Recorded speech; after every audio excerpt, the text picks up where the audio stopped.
ಅವ್ರ ಗಂಡ ಡೈಲಿ ಬೂದಿ ಕುಂಬಳಕಾಯಿ ಕೊಡ್ತಾ ಇರೋದು, ತಗೊಂಡು ಜ್ಯೂಸ್ ಮಾಡ್ತಾ ಇರೋದು, ಯಾವ್ದು ನೆನಪಿಗೆ ಬರಲ್ಲ.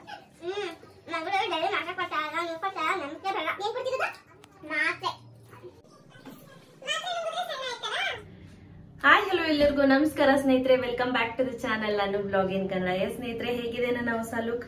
ನನ್ನ ಹೇರ್ ಸ್ಟೈಲ್ ಕಂಪ್ಲೀಟ್ಲಿ ಚೇಂಜ್ ಆಗಿದೆ. ಸೊ ನಾನು ದೀಕ್ಷಾ ಇಬ್ರು ಕೂಡ ಸೇಮ್ ಹೇರ್ ಸ್ಟೈಲ್ ಹಾಗೂ ಸೇಮ್ ಒಂದೇ ದಿನ ಡೊನೇಟ್ ಮಾಡಿದ್ವಿ ಹೇರ್ ಅನ್ನ. ಬಟ್ ಒಂಥರ ಡಿಫ್ರೆಂಟ್ ಅಂತ ಅನಿಸ್ತಿದೆ. ಬಟ್ ಇಟ್ಸ್ ಓಕೆ, ಒಳ್ಳೆ ಕೆಲ್ಸಕ್ಕಲ್ವಾ ಡೊನೇಟ್ ಮಾಡಿರೋದು, ಏನು ಮಾಡೋಕ್ಕಾಗಲ್ಲ. ಎಸ್, ಬನ್ನಿ ಈಗ ಇವತ್ತು ನಾಟಿ ಕೋಳಿ ಸಾರು ಮಾಡೋಣ ಅಂತ ಹೇಳಿ ನಮ್ಮ ಸೋದರ ಮಾವ ಫಾರ್ಮ್ ಹೌಸ್ ಅಲ್ಲಿ ನಾಟಿ ಕೋಳಿ, ಪ್ಯೂರ್ ನಾಟಿ ಕೋಳಿಯನ್ನ ಸಾಕಿದ್ರು. ಒಂದ್ 4 ನಾಟಿ ಕೋಳಿ ಕಳ್ಸಿದ್ರು. ಸೊ ಡ್ಯಾಡಿ ನನಗೂ ಒಂದು ಕಳ್ಸಿದ್ದಾರೆ, ದೊಡ್ಡದು ದಪ್ಪದು. ಈಗ ಸುಮಾರು 1.25 kg ಅಷ್ಟು ನಾಟಿ ಕೋಳಿನ ನಾನು ಇವಾಗ ಸಾರು ಮಾಡ್ಕೊಳ್ತೀನಿ. ಇನ್ ಮಿಕ್ಕಿದ್ ಬಿರಿಯಾನಿ ಮಾಡ್ಕೊಳ್ಳೋಣ ಅಂತಿದ್ದೀನಿ. ಸೊ ಹಾಗೆ ವಿಡಿಯೋನು ಮಾಡೋಣ, ನಿಮ್ ಜೊತೆ ಶೇರ್ ಮಾಡೋಣ. ತುಂಬಾ ಜನ ಕೇಳ್ತಿರ್ತೀರಾ, ನಾಟಿ ಕೋಳಿ, ಪ್ಯೂರ್ ನಾಟಿ ಕೋಳಿಲಿ ಸಾರು ಮಾಡಿ ತೋರಿಸಿ ಮೇಡಮ್, ಅದ್ ಮಾಡಿ ಇದ್ ಮಾಡಿ ಅಂತ. ಸೊ ಹಾಗಾಗಿ ನಿಮ್ ಜೊತೆ ಶೇರ್ ಮಾಡೋಣ ಅಂತ ಹೇಳಿ. ಸೊ ಆಕ್ಚುಲಿ ಇದು ಬಂದು ಹುಡೀಸು ನಿನ್ನೆ ಸುನಿಮಾ ಕೊಡ್ಸಿದ್ ನನ್ಗೆ ಅಂತ. ಎಕ್ಸೆಲ್ ಸೈಜ್ ಈಗ ಸಿಕ್ಕಾಪಟ್ಟೆ ಲೂಸ್ ಅಂತ ಅನ್ನಿಸ್ತಿದೆ. ಎಲ್ ಸೈಜ್ ಬೇಕು. ಸೊ ಇರ್ಲಿ ಅಂತ ಎಕ್ಸೆಲ್ ಸೈಜ್ ತೆಗೆದ್ಕೊಂಡ್ಬಿಟ್ಟೆ. ಸೊ ಈಗ ಎಲ್ ಸೈಜ್ ಇದ್ರೆ ಬೆಟರ್ ಅಂತ ಅನ್ನಿಸ್ತಿದೆ. ಬಟ್ ಇಟ್ಸ್ ಓಕೆ, ನಡೆಯುತ್ತೆ. ಸೊ ಇದು ವೆಂಕಟೇಶ್ವರ ಗಾರ್ಮೆಂಟ್ಸ್ ಅಲ್ಲಿ ತೆಗೆದುಕೊಂಡೆ. 399 rupees ಅಂತ ಅನ್ಕೊಳ್ತೀನಿ, ಲೈಕ್ 400 rupees ಅಷ್ಟೇ. ಬಟ್ ತುಂಬಾ ಚೆನ್ನಾಗಿದೆ, ತುಂಬಾ ಕ್ಲಾಸಿಕ್ ಆಗಿ ಕೂಡ ಕಾಣಿಸುತ್ತೆ. ಬನ್ನಿ ವಿಡಿಯೋ ಹೋಗೋಣ. ಸೊ ಸ್ನೇಹಿತರೆ, ಯಾವಾಗ್ಲೂ ಅಷ್ಟೇ ನಾಟಿ ಕೋಳಿ ಸಾರ್ಗೆ ಸ್ವಲ್ಪ ಜಾಸ್ತಿ ಈರುಳ್ಳಿ, ಬೆಳ್ಳುಳ್ಳಿ, ಶುಂಠಿ ಎಲ್ಲ ಇರಬೇಕು. ಸೊ ನಾಟಿ ಕೋಳಿ ಸಾರು ಮಾಡ್ಬೇಕಾದ್ರೆ ಮೊದಲಿಗೆ ಇಲ್ಲಿ ಒಂದು 6 ಪೀಸ್ನಷ್ಟು ಲವಂಗ, ಒಂದು 2 ಪೀಸ್ನಷ್ಟು ಚಕ್ಕೆನ ಮುರಿದಿಟ್ಕೊಂಡಿದೀನಿ. ಕಾಳು ಮೆಣಸು 1 ಟೀ ಸ್ಪೂನು, ಒಂದು 5 ರಿಂದ 6 ಬ್ಯಾಡ್ಗೆ ಮೆಣಸಿನ್ಕಾಯಿ, ಒಂದು 6 ರಿಂದ 7 ಕೆಮ್ಮೆಣಸಿನ್ಕಾಯಿ ನೋಡ್ಕೊಂಡು ಹಾಕೊಳ್ಳಿ. ಒಂದು 6 ಅಥವಾ 7 ಆದ್ರೂ ಹಾಕೊಂಡ್ರೆ ನಡೆಯುತ್ತೆ, ಇಲ್ಲ ಕಡಿಮೆ ಬೇಕಂದ್ರೆ ಕಡಿಮೆ ಹಾಕೊಳ್ಳಿ. ಆ ನಂತರ ಶುಂಠಿ ಇಲ್ಲಿ ಒಂದು 2 ಇಂಚಿನಷ್ಟು, ಒಂದು ಟೊಮ್ಯಾಟೊ, ಕೊತ್ತಂಬರಿ ಸೊಪ್ಪು ಸ್ವಲ್ಪ, ಪುದೀನ ಸೊಪ್ಪು ಸ್ವಲ್ಪ. ಆ ನಂತರ ಇಲ್ಲಿ ಬೆಳ್ಳುಳ್ಳಿ ಸುಮಾರು ಒಂದು 2 ಗೆಡ್ಡೆ ಅಷ್ಟು ತಗೊಂಡಿದ್ದೀನಿ. ಧನಿಯಾ ಪುಡಿ ಸುಮಾರು 3 ಟೇಬಲ್ ಸ್ಪೂನ್ ಅಷ್ಟು, ತೆಂಗಿನಕಾಯಿ ತುರಿ ಸುಮಾರು 3 ರಿಂದ 4 ಟೇಬಲ್ ಸ್ಪೂನ್ ಅಷ್ಟು. ಯಾವ ರೀತಿ ಮಾಡೋದು ನೋಡೋಣ ಬನ್ನಿ. ಮೊದಲಿಗೆ ಒಂದು ಪಾತ್ರೆಯನ್ನ ಇಟ್ಕೊಂಡು ಆ ಪಾತ್ರೆಗೆ ಎಣ್ಣೆಯನ್ನ ಹಾಕೊಳ್ತಾ ಇದ್ದೀನಿ. ಸ್ವಲ್ಪ ಎಣ್ಣೆ ಕಾಯ್ತಿದ್ದಾಗೇನೆ ಚಕ್ಕೆ, ಅನಂತರ ಲವಂಗ, ಬ್ಯಾಡ್ಗೆ ಮೆಣಸಿನ್ಕಾಯಿ, ನಂತರ ಈ ಕೆಂಪು ಮೆಣಸಿನ್ಕಾಯಿ ಹಾಕೋದ್ರಿಂದ ಫ್ಲೇವರ್ ತುಂಬಾ ಚೆನ್ನಾಗಿ ಬರುತ್ತೆ. ಬರೀ ಬ್ಯಾಡ್ಗೆ ಹಾಕಿದ್ರೆ ಕೆಂಪು ಬರುತ್ತೆ ಅಷ್ಟೇ. ಕೊತ್ತಂಬರಿ ಸೊಪ್ಪು, ಸ್ವಲ್ಪ ಪುದೀನ ಸೊಪ್ಪು, ಶುಂಠಿ, ಬೆಳ್ಳುಳ್ಳಿ, ನಂತರ ಕಾಳು ಮೆಣಸು, ನಂತರ ಈರುಳ್ಳಿ, ಆಮೇಲೆ ಒಂದು ಟೊಮ್ಯಾಟೊ. ಇದಿಷ್ಟು ಹಾಕಿ ಚೆನ್ನಾಗಿ ಫ್ರೈ ಮಾಡ್ಕೊಳ್ಳೋಣ.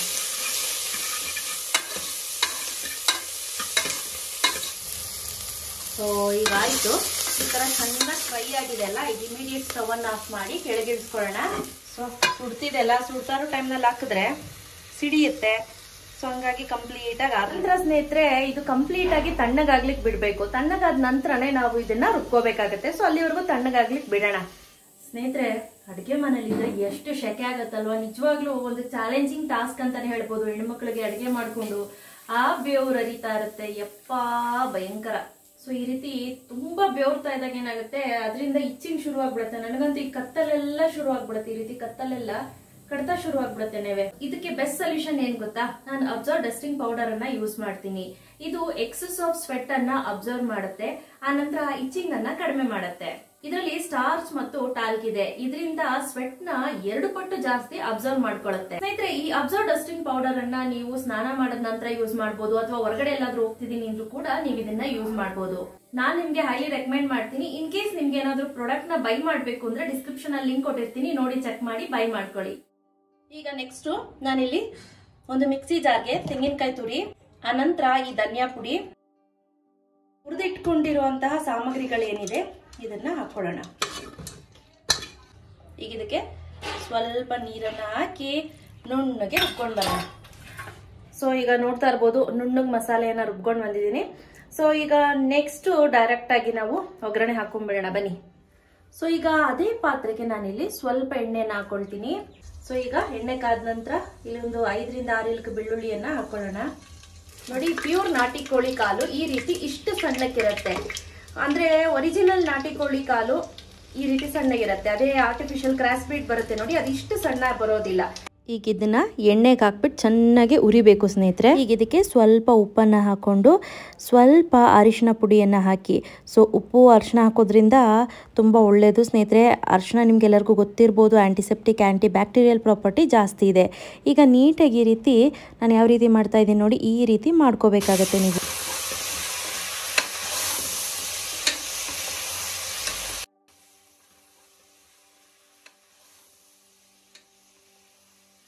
ಕೆಲವರು ಕಾಲು ತಿನ್ಲಿಕ್ಕೆ ಇಷ್ಟಪಡಲ್ಲ. ನಮ್ಮ ಮನೇಲಿ ದೀಕ್ಷಿತನಿಗೆ ನನಗೆ ತುಂಬಾ ಇಷ್ಟ ಆಗುತ್ತೆ. ಸೊ ಹಾಗಾಗಿ ನಾವು ಕಾಲನ್ನು ಉಪಯೋಗಿಸ್ತೀವಿ. ಮಧ್ಯ ಮಧ್ಯೆ ಅವಾಗವಾಗ ತಿರುಗಿಸ್ಕೊಳ್ತಾ ಇದ್ರೆ ಚೆನ್ನಾಗಿರುತ್ತೆ.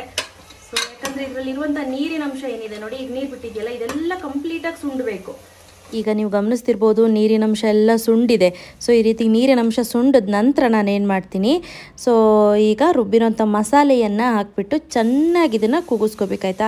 ಸುಮಾರು ಒಂದು 7ರಿಂದ 8 ವಿಷಿಲ್ ಆದರೂ ಕೂಗಿಸ್ಕೊಳ್ಳಿ. ನೋಡ್ಕೊಳ್ಳಿ, ಕೋಳಿ ತುಂಬ ಬಲ್ತಿರೋದು ಅಂತ ಅಂದರೆ ಸುಮಾರು ಒಂದು 10 ವಿಷಿಲೇ ಬೇಕಾಗತ್ತೆ ನೋಡಿ.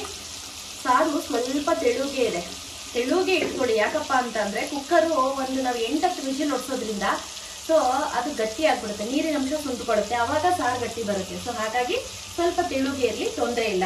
ಈಗ ಮೇಲ್ಗಡೆ ಲಿಡ್ಡನ್ನು ಕ್ಲೋಸ್ ಮಾಡ್ತೀನಿ. ಸುಮಾರು ಒಂದು 8ರಿಂದ 10 ವಿಷಿಲ್ ತೆಗೆದುಕೊಂಡು ನೋಡಿ. ಆ ನಂತರ ಬೇಕಂದ್ರೆ ನಿಮಗೆ ಬೆಂದಿಲ್ಲ ಅಂತ ಅಂದ್ರೆ ಮತ್ತೆ ನೀವು ಸಿಮ್ಮರಲ್ಲಿಟ್ಟು ಇನ್ನೊಂದು 2 ವಿಷಿಲ್ ಕೂಗಿಸ್ಕೊಂಡ್ರೆ ಆಯ್ತು.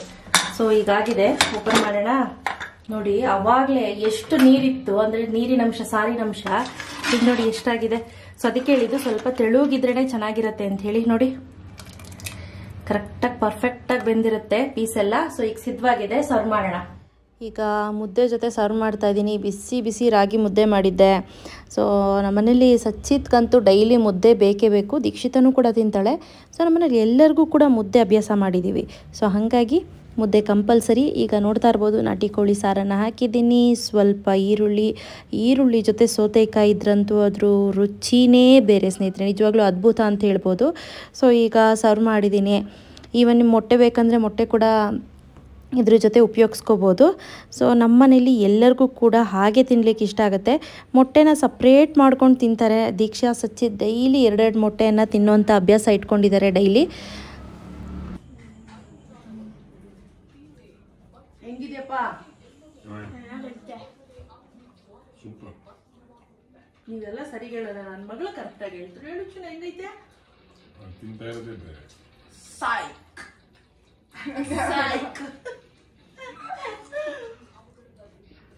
ಸೈಕಾಗಿದೆ.